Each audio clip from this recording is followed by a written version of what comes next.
histoire que j'ai eue la semaine dernière, j'ai pas eu le temps de la raconter la semaine dernière, c'est une histoire très forte.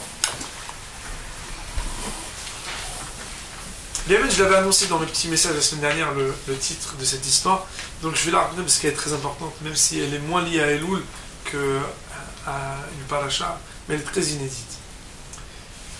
Vous savez qu'il y a marqué dans les versets Tzedek, Tzedek, Tirdof.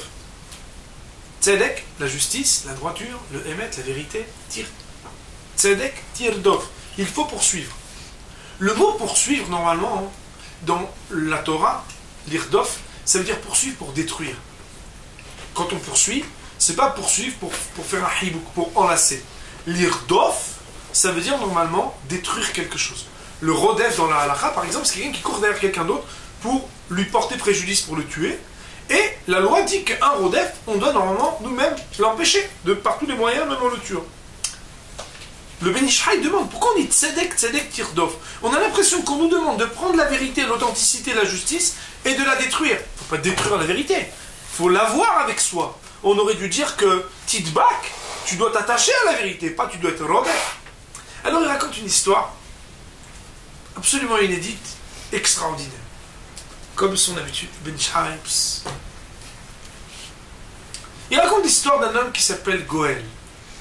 Cet homme-là, un soir, il rentre à la maison, après une longue journée de travail.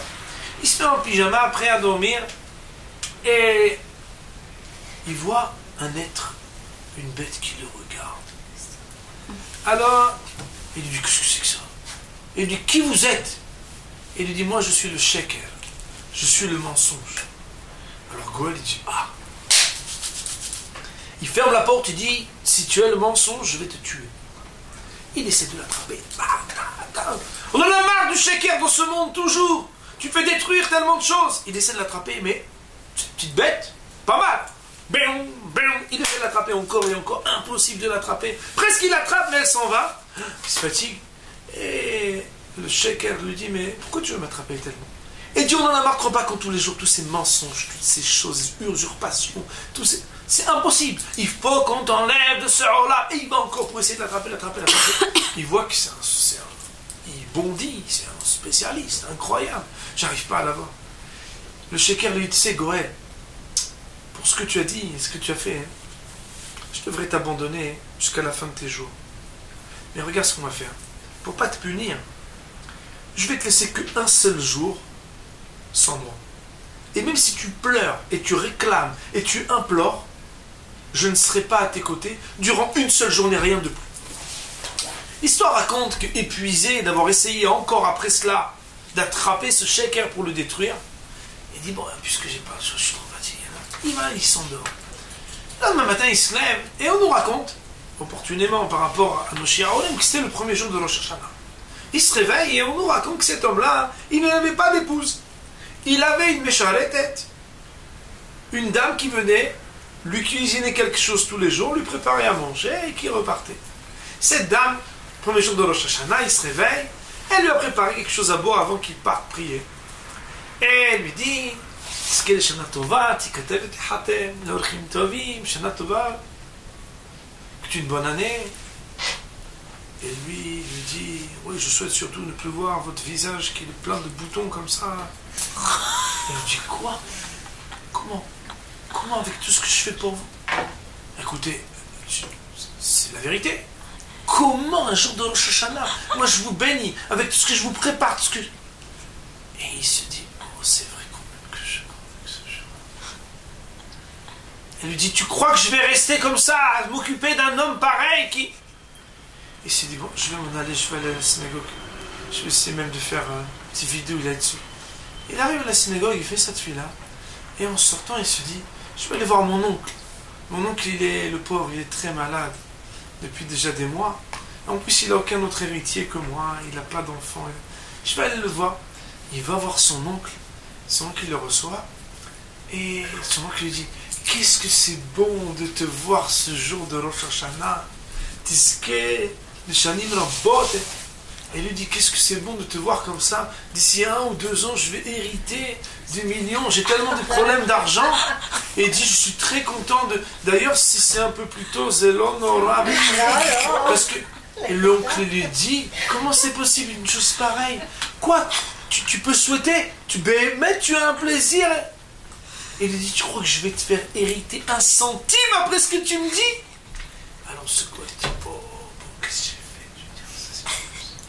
Il sort de là-bas, il se dit, bon, le Marassé, je vais passer pas loin d'un lieu. Il est passé pas très loin d'un quartier où là-bas, il y avait quelqu'un à qui il devait de l'argent.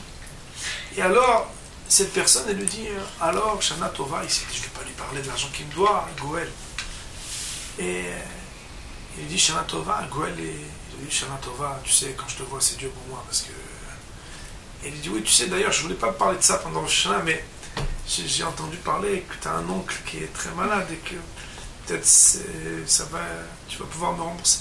Il dit, je vais te dire, après ce que je lui ai dit aujourd'hui, je pense que je te rembourserai jamais, que les choses soient bien claires, parce que je ne vais pas avoir 1 centime avant très longtemps.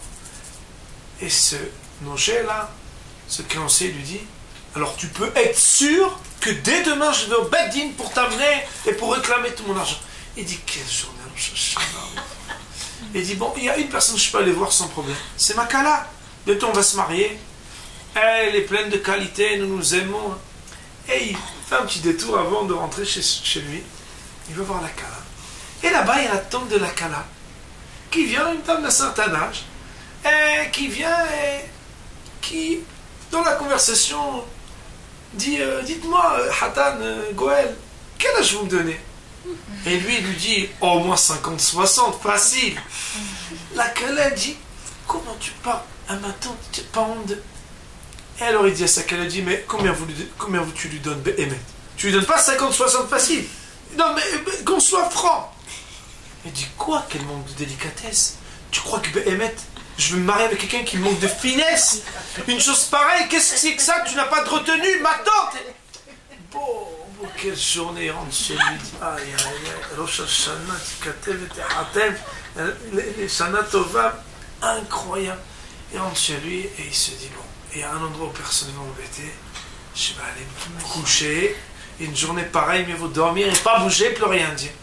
Il va se coucher, et le lendemain matin, quelqu'un le réveille, c'était la Mécharette, la dame qui lui... Elle lui dit, Goël, vous voulez un verre d'eau, quelque chose? Il est un petit peu tard.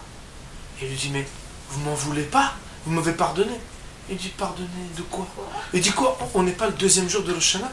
Il dit, non, on est le 1er jour de Rosh Hashanah. Il avait compris qu'il n'avait fait que rêver. Rêver même d'un jour où il n'a pas la retenue d'être tzedek tirdof, de retenir un peu sa langue, de dire toutes les vérités, de dire toutes les pensées, bonnes et moins bonnes, mauvaises et pires, qui passent dans sa tête. Même une journée, ça pourrait lui causer tous les torts du monde. C'est pour ça que le verset nous dit tzedek tirdof. C'est vrai qu'il faut être juste, qu'il faut être authentique, qu'il faut dire des vérités, mais il faut savoir aussi tzedek tirdof.